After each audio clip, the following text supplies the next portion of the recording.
Ce faci acolo? Ce faci acolo? Ha? Ce faci acolo? Are gura până la urechi. Ce faci acolo? Ia să văd ce faci tu acolo. Așa, așa. Ăla. Haide, trage. Da, chiar te văd ce la. Mă, dar dacă îl vezi cum să forțează. Ce faci, tata, acolo? Ce faci acolo? Ia să văd. Ce? Bun.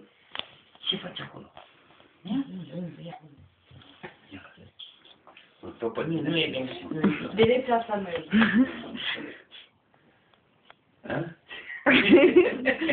Hai, vino și atacă-mă. Direcția aia nu e bună, asta zici.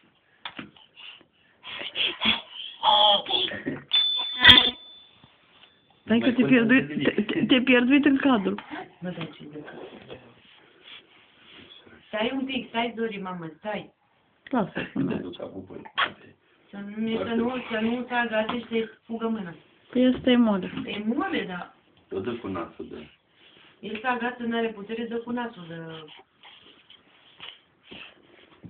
Deci ai un scop, a? Doamne, nu se pot el așa, nu pot. Unde-o fi vreo frate?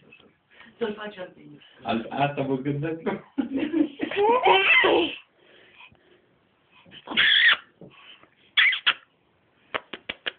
El stai să pună, n-ajunge cu crapul, dar pune crapul acum.